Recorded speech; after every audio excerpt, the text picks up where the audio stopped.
if you want to be a barrister, then you have to have yoga with the one who teaches you barristry. Yes, so if someone is teaching you, let's say you are studying in an engineering college, then you have to have yoga with the teacher so that whatever they teach gets imbibed in you. Yes. So Baba is giving this, Baba is explaining this law that if you don't have buddhi yoga with the teacher, then you cannot imbibe the knowledge. And Baba says now, Baba is teaching us Raj Yoga. So this knowledge will make us the king of kings, a Satyugi king. But we have to have yoga with the teacher. Now, what is yoga?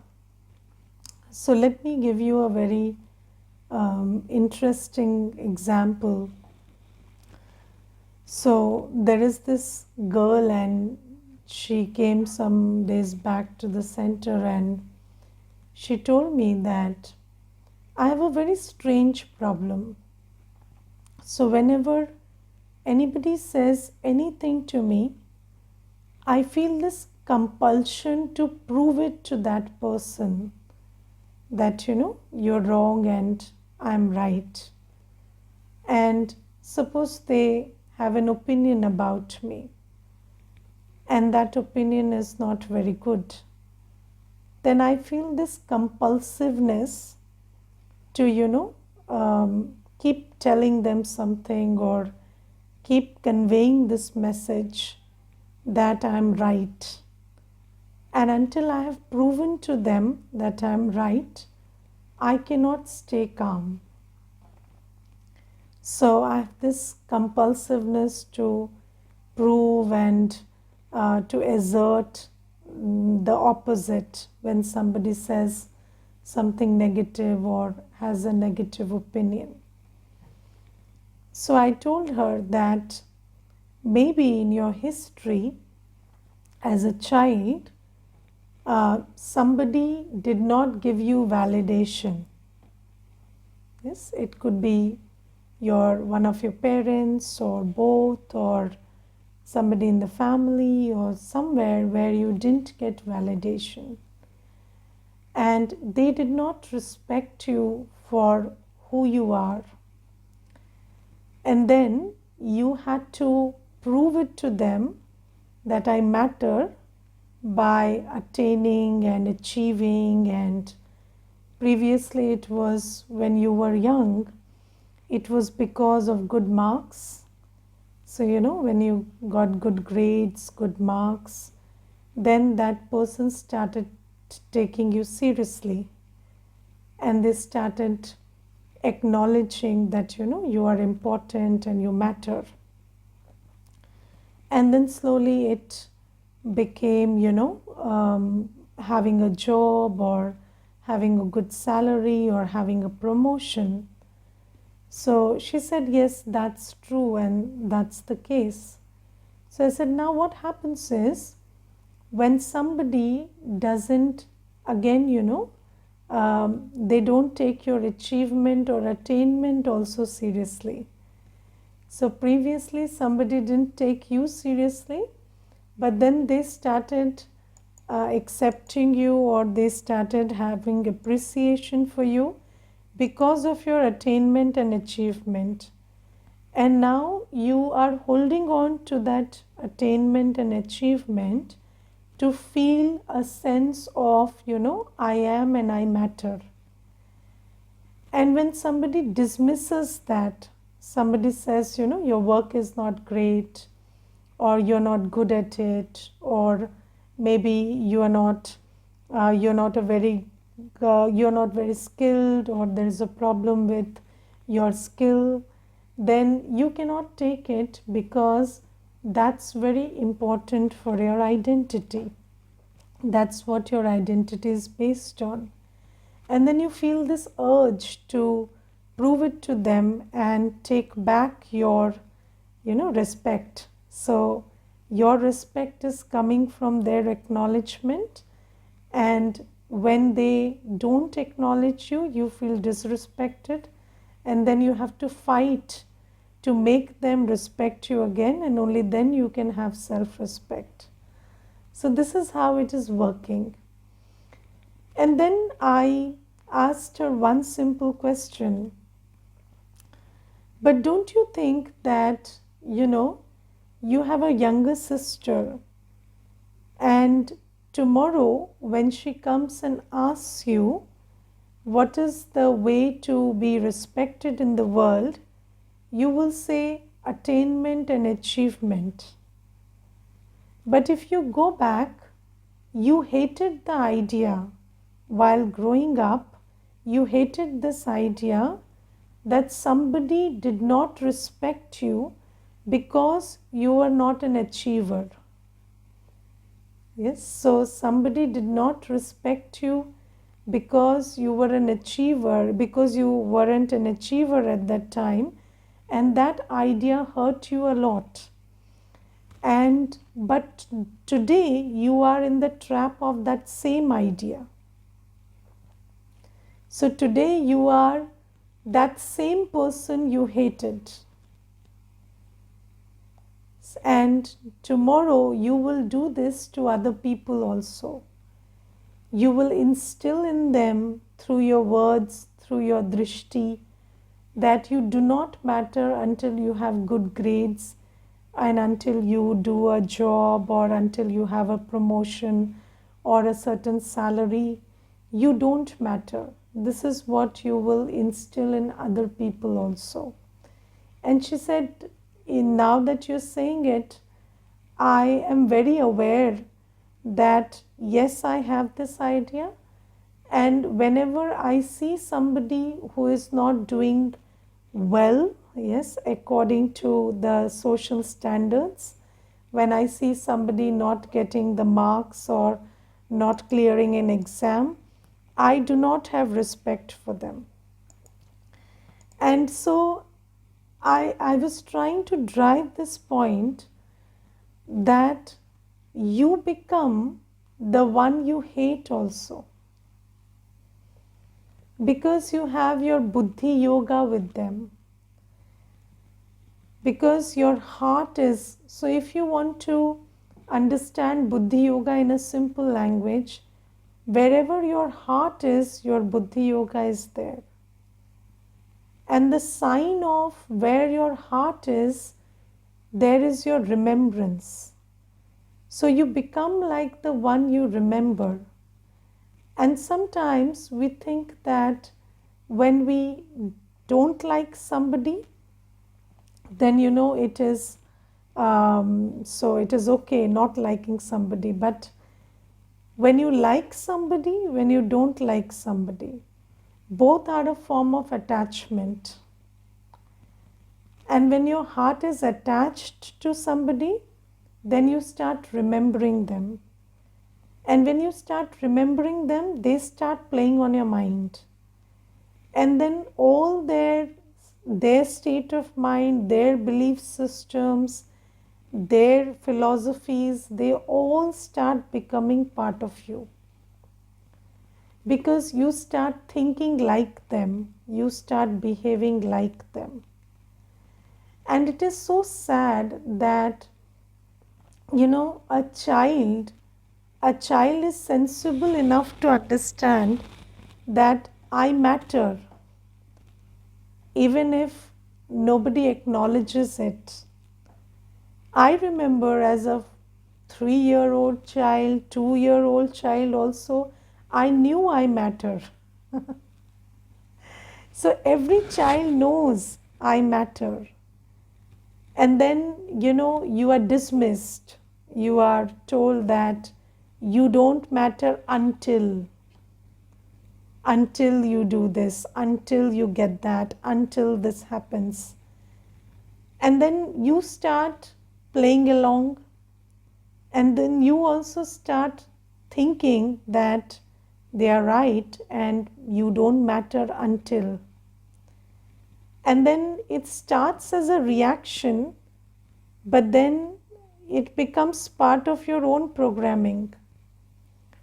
And then slowly, gradually, nobody else has to tell you that you don't matter until this happens. You start telling yourself that I don't matter until I reach here and reach there and get this and get that. And then you start telling that same thing to others also, that you don't matter until you do this, until you get that. And this is how the vicious cycle of ego gets perpetuated. And it is not just confined to ego. It is a matter of every vice. And these vices, when we connect our heart, our buddhi yoga to vicious ones, then we also start becoming vicious, and those vices start ruling our intellect and our thought processes, our vision, our drishti, everything starts becoming vicious. And this is why Baba says, now you have to connect your heart to me. It is only I, the ocean of peace, the ocean of purity, the ocean of love, that should play on your mind. It is only my knowledge that should keep your buddhi engaged. You should only see me, hear me, talk about me, walk according to my direction. Just do everything in and around me. And Baba says, when you start doing this, when you start understanding I am a soul and this is the one I belong to, and then you start thinking about me, churning my knowledge, keeping my company, yes, feeling how I would talk to you in this situation. If you just keep doing this, then slowly, gradually, because you are having this buddhi yoga with me, you will become like me. So you will also start imbibing the knowledge, the virtues that are there in me. And this is a very important thing to understand, because sometimes you think that when you are attached, then attachment is so attachment is when you think you like somebody or love somebody. But even when you think you hate somebody, that's also attachment. And that attachment also connects your buddhi yoga with that person. And you see that in a family, sometimes, the mother is very sweet and the father is very, always wagging a stick and being very strict and this and that. And the child says they love the mother and they hate the father. Sometimes they would say that. But you end up becoming like the father, not the mother. So you think you hate your father, you think you love your mother, but you become like your father, not like your mother.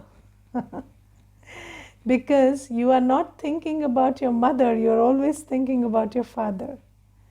You're thinking about what they said, what they did, how can they, how couldn't they, and then all of that starts becoming part of you. This is why love wisely, hate more wisely. Because if you don't have the wisdom to love and you don't have the wisdom to hate, then both of them can make you end up in a soup. Because in both the cases, your hearts are connected to that one, and then they start having an effect on your personality. And now Baba says that there is no place for hate in our life, and there is only place for love, and love also, wise love, knowledgeful love with the one Father. And when there is love for one Baba, not just one Father, but he has all relationships with us. So he is my father, teacher, Satguru, mother, brother, surgeon, beloved, everything. So Baba says, that is who I am. Have love for me, listen to me, think about me, remember me, do everything with me, and then you will be colored in my company. And this is the most beautiful thing that Baba says today. And then there is another thing that Baba is pointing out, which is the third eye. Baba says that in the world, everybody is unhappy because they don't know the Father. And when I come, I give you the third eye. And that eye is that eye gives you vision and intellect. So Baba says, in the world, people have no vision and no intellect. And there is a song today, show the path to the blind ones, dear God. Nainheen ko raah dikhao Prabhu. And Baba says that in this world, people don't have the third eye, which is the buddhi and the vision through which you see things. And you see that the third eye which Baba gives us, which is the eye of knowledge, this third eye enables us to see that which was very clear but which we couldn't see earlier. So let's take some examples. So the buddhi or the third eye makes you see the incoherence which you couldn't see earlier. So distinguishing between logical and illogical, coherent and incoherent is an aspect of the buddhi. Now, what do I mean by coherent and incoherent? So the first thing is coherence between what am I thinking, what am I speaking, and what am I doing. Yes, so that is the coherence we want to check first. So our thought, words and actions are incoherent. Yes, and Baba gives us the buddhi to see that. Yes, so let's take one example. You say, I love you, and then you beat up that person. That is incoherent behavior. How can the one who loves beat you? So how can you beat the one you love? Yes. And then these days that has started stretching too far, and you're killing the one you love in the name of love. So this is incoherent behavior. So we cannot see that how can I say I love you and how can my actions be that I beat someone up. And this is such an act of the blind intellect that you're not able to see it until Baba shows you.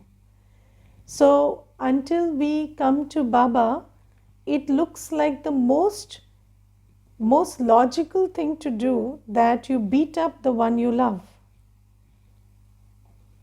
Yes, and when Baba comes, he tells us that no, you don't beat up the one you love. You love the one you love. You motivate them, you encourage them, you teach them. Yes, you show them the path. you don't beat them up. You beat them up because of anger, not because of love. But we can't see that. And there was this session the other day. It was a session for new souls, and in that gathering, when I said that Baba is the ocean of love, God is the ocean of love, then how can He give you sorrow? He can never give you sorrow. Then one person in the gathering said that no, even a parent beats up the child because he loves the child. So for the good of the child, you beat them up. And then I told them, no, it's not like that, that you beat up somebody because you love them. You beat up because you are an angry person, you have the sanskar of anger, and you are disguising that sanskar of anger as love. So that's your sanskar of anger which is driving you to beat that child. It's not love. And there is this beautiful thing that one sister shared with me once. She said that, so all children are very sweet and sensitive. So when we are 2, 3, 4, 5 years of age, we are very sweet and very sensitive. And she said that I was very sensitive as a child, and I always thought that, nobody should get troubled because of me. And you see, as children, we think like that. We want to help everybody. We want to make everybody comfortable. There was this one child who once came to the center, and I gave him toli, and his mother and father were busy at that time, and his mother and father had not taken the toli. So he waited until they took the toli, and he didn't say anything.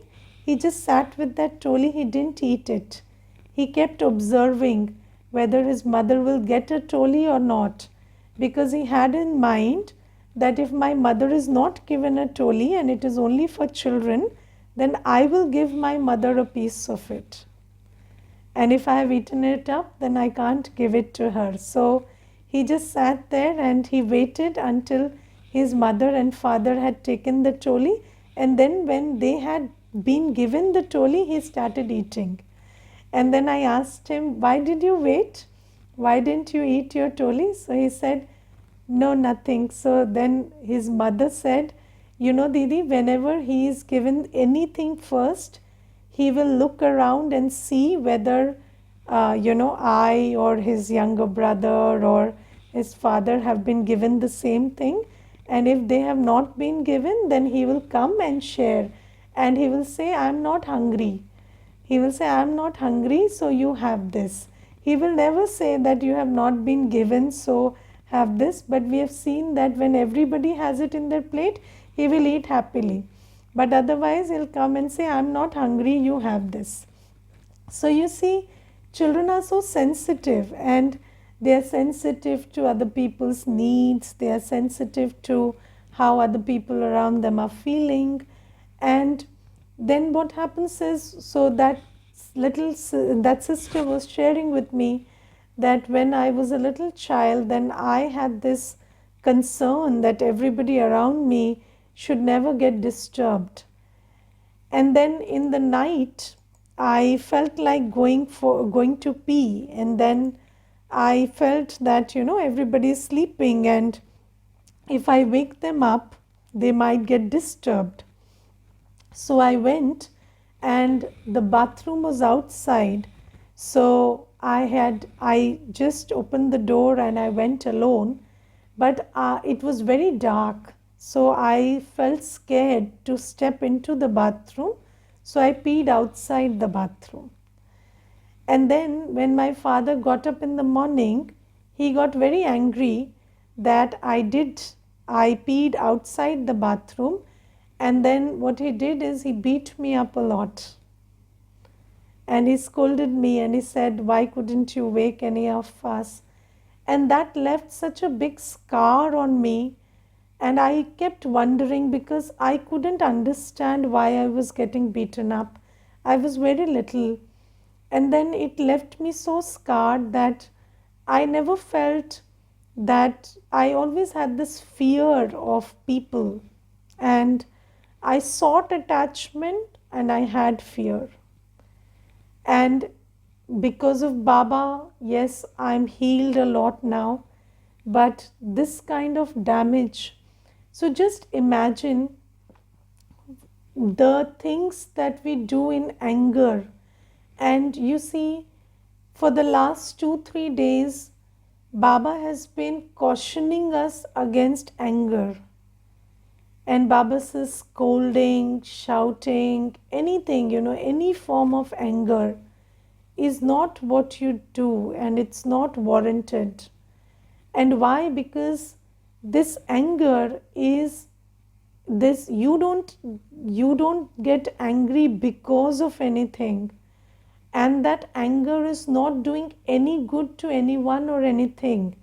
The only thing that anger is doing is a lot of damage.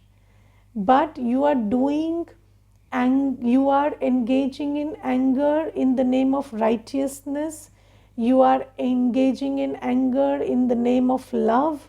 These days, in the name of love for the nation, love for the religion, love for the community, love for this, that, and the other, you are engaging in acts of violence, and that is not love.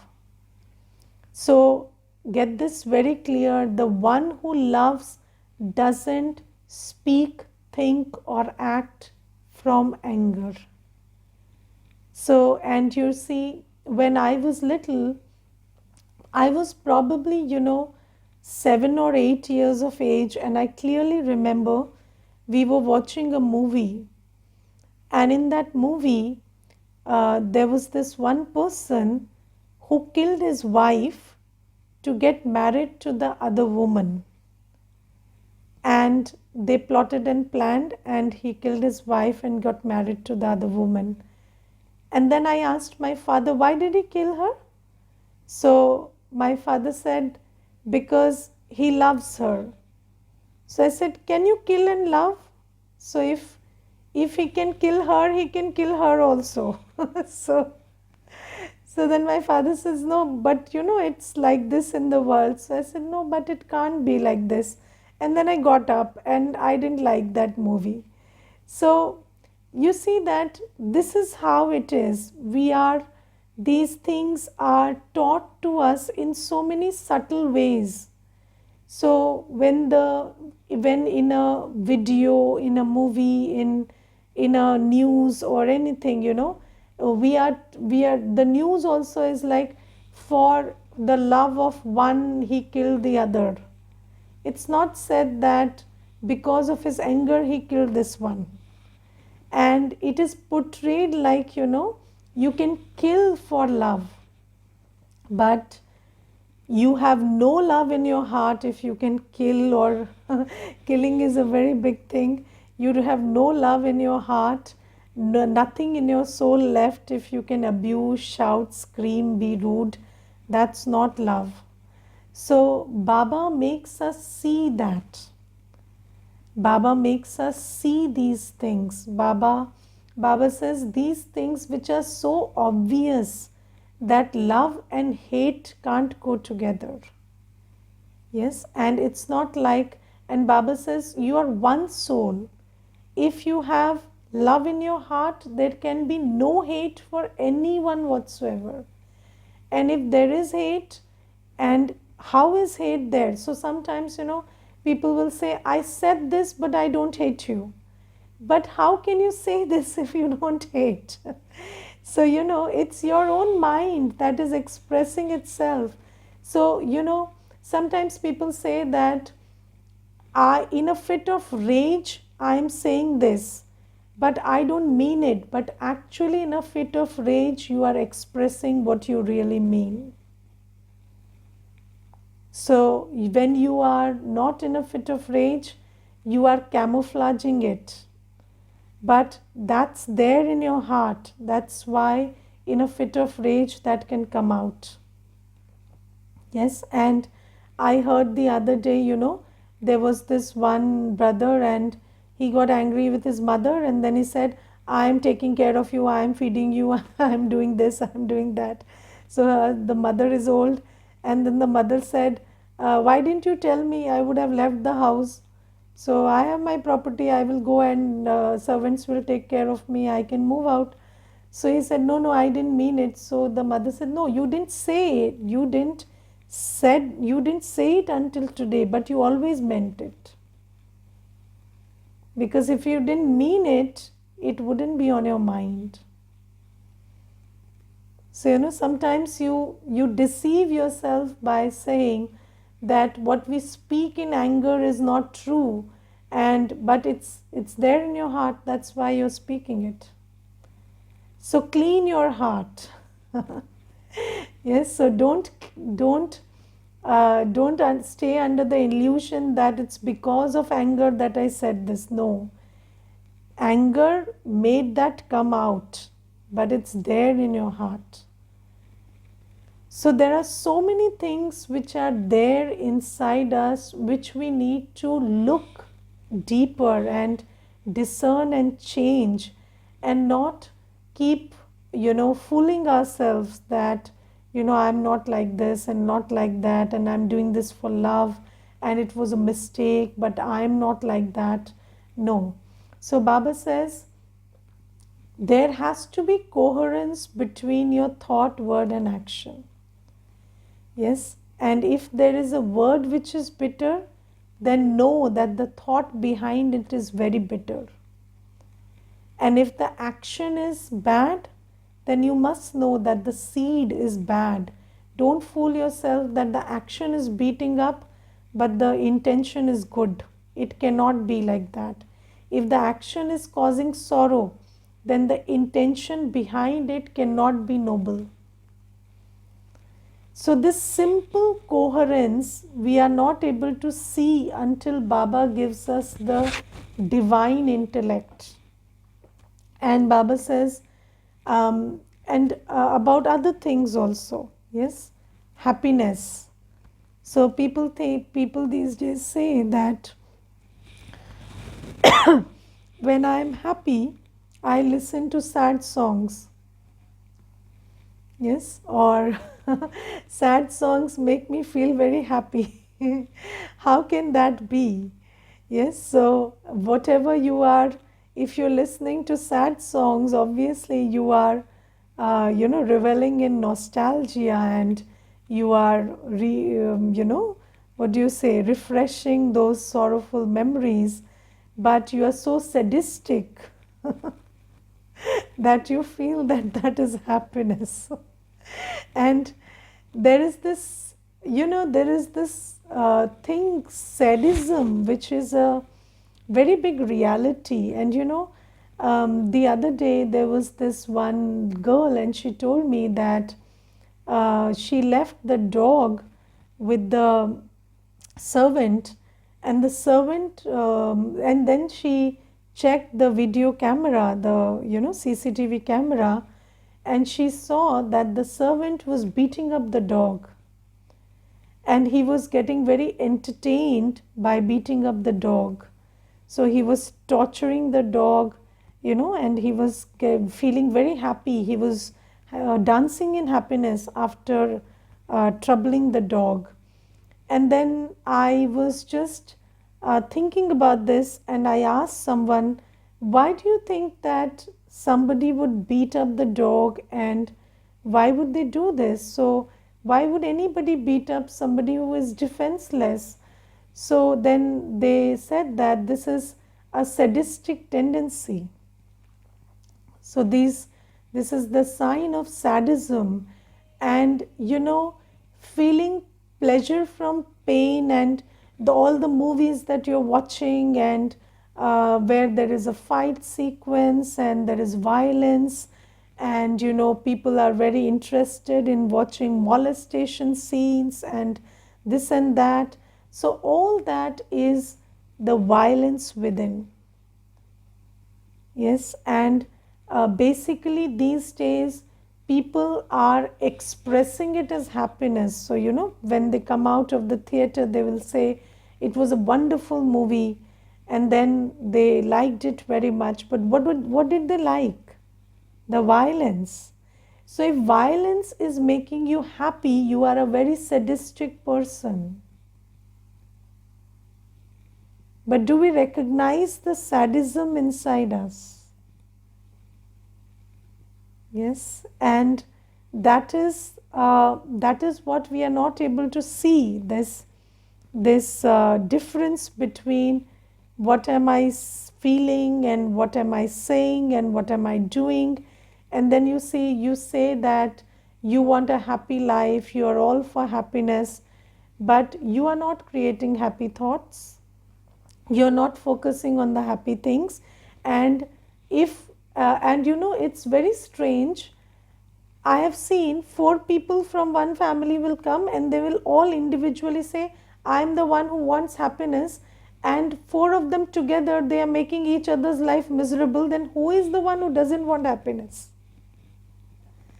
So you are four people under one roof, and you are such monsters that you are able to make everybody's life hell, and then you are all in for happiness. Then who is the one making it miserable? So we are saying we want happiness, but the only kind of happiness we understand is that which we get from putting other people down or troubling others or making them feel lesser, or I don't know what. So Baba says that this is what you want to see. If you are somebody who is wanting happiness, create happy thoughts, speak words which give happiness, which make you feel happy, and engage in acts of happiness, acts that lift someone up, not put somebody down. How can you put someone down? How can you loot, cheat, and do stuff and be happy?